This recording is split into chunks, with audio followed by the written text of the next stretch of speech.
On December 6, 2008, 20-year-old Amanda Wienckowski went out with friends to a bar in Buffalo, New York.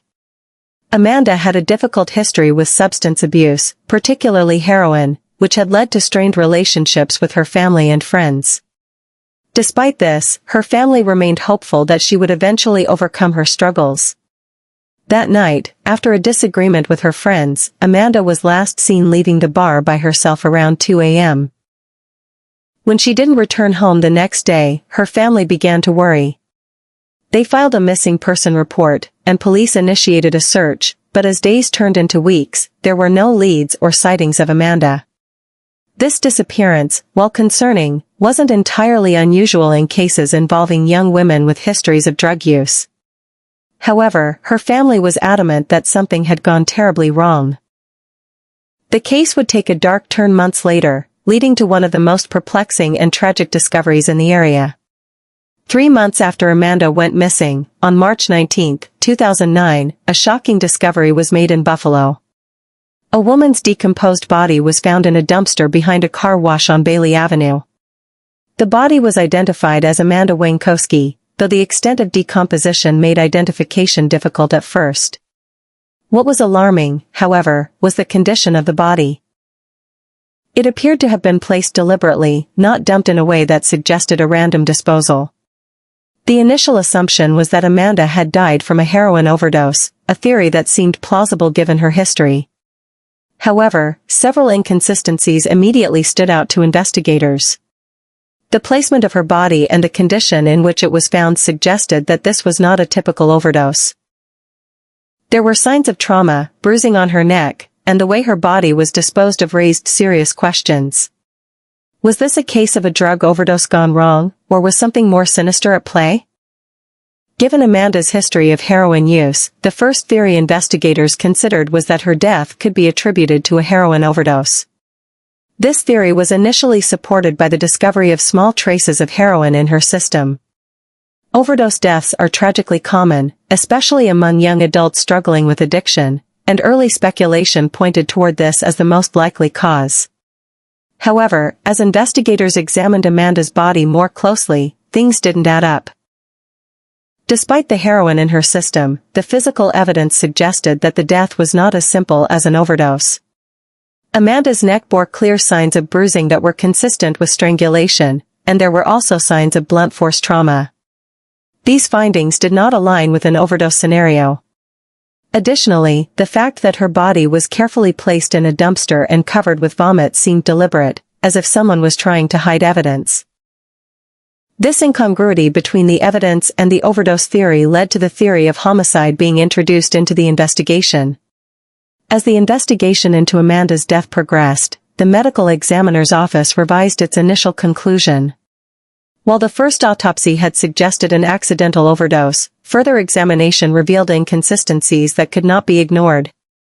The medical examiner noted that Amanda's injuries, bruising on her neck, signs of asphyxiation, and physical trauma to her face, were consistent with foul play. There were no signs of a typical overdose death, such as needle marks or signs of a heroin-induced coma. In fact, the heroin found in her system was not at a fatal level. The decision to change the cause of death to homicide was controversial, particularly because the initial assumption had been that Amanda's death was drug-related. The revised autopsy results raised new questions, and the investigation shifted direction. Now, authorities had to consider the possibility that Amanda was murdered and that her body had been disposed of in an attempt to cover up the crime. For Amanda's family, this was the first indication that their daughter's death wasn't just a tragic accident. The role of the medical examiner in Amanda's case became central to the investigation. The change in the cause of death from overdose to homicide raised questions about the initial oversight and the way the case had been handled. The delay in recognizing the signs of foul play was frustrating for Amanda's family, who had been pushing for a more thorough investigation from the start. The revision of the cause of death brought with it a renewed sense of urgency, but it also sparked public controversy. Many questioned whether the original misjudgment was a result of biases against Amanda's lifestyle.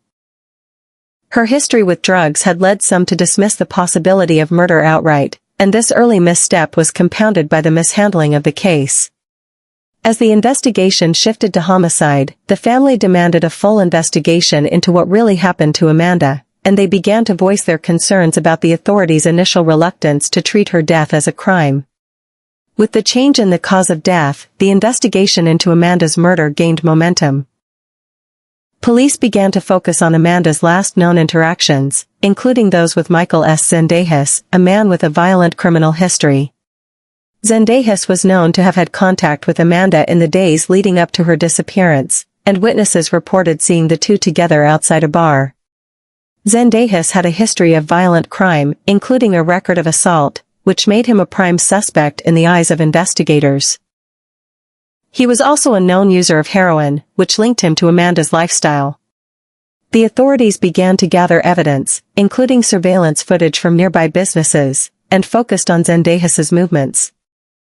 The investigation uncovered troubling details about his interactions with Amanda, leading investigators to believe he may have been involved in her death.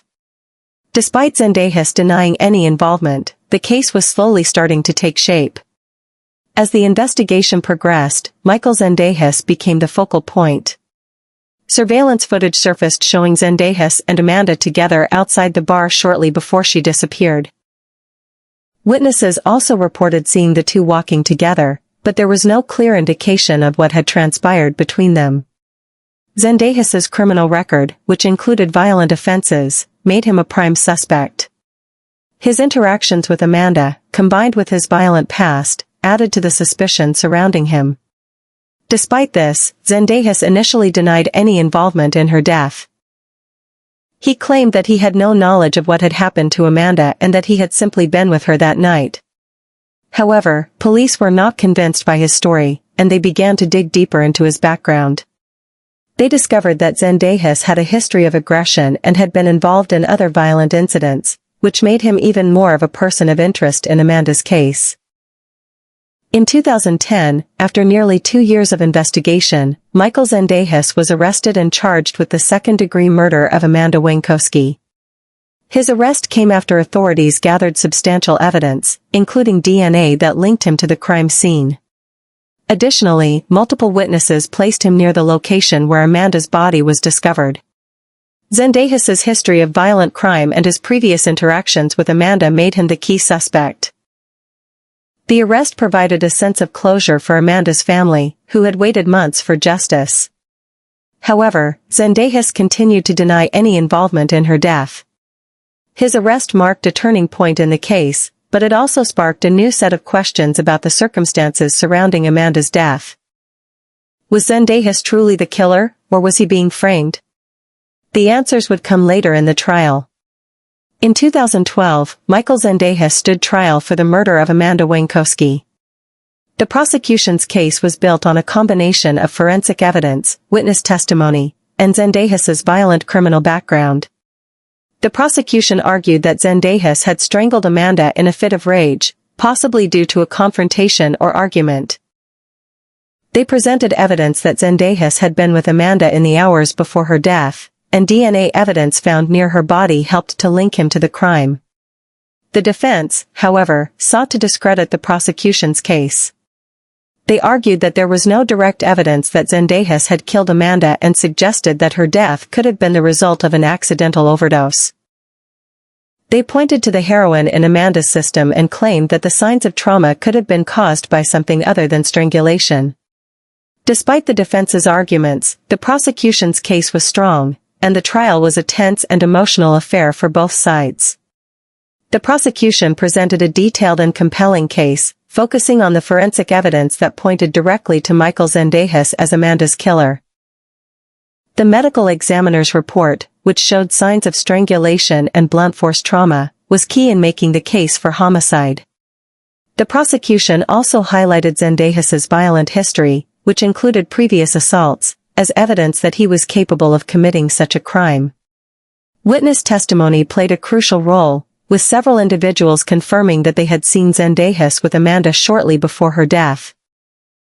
The prosecution argued that the heroin found in Amanda's system was not at a lethal level and did not contribute to her death. Instead, they suggested that Zendejas murdered Amanda in a violent confrontation, possibly over a drug-related dispute, and then disposed of her body in an attempt to cover up his crime. Zendejas's defense team worked tirelessly to cast doubt on the prosecution's case. They argued that the forensic evidence was not conclusive and that the cause of death could have been an accidental overdose. The defense claimed that the bruising on Amanda's neck could have been the result of a variety of factors and wasn't necessarily indicative of strangulation. They also pointed out that there was no direct evidence proving that Zendejas had killed Amanda. The defense sought to minimize Zendejas's violent criminal past, arguing that he should not be judged based on his previous offenses but rather on the evidence presented in this case. Ultimately, the defense tried to create reasonable doubt in the minds of the jurors by challenging the interpretation of the physical evidence and questioning the reliability of the witnesses. After several weeks of trial, the jury deliberated and ultimately found Michael Zendejas guilty of second-degree murder in the death of Amanda Wienckowski. The verdict was a moment of justice for Amanda's family, who had fought relentlessly for the truth. Zendejas was sentenced to 25 years to life in prison, but the case remained controversial. Some still questioned whether Zendejas was truly the killer, while others believed that the evidence pointed clearly to his guilt. Despite the conviction, the case left many unanswered questions, and some felt that the full story of what happened to Amanda had yet to be revealed. Following his conviction, Zendejas was sentenced to 25 years to life in prison. The sentencing was a bittersweet moment for Amanda's family, who had spent years waiting for justice. While they were relieved that Zendejas was being held accountable for Amanda's death, they also struggled with the emotional toll of losing their daughter. The case had taken a significant toll on their lives, and the trauma of Amanda's death was something they would never fully overcome.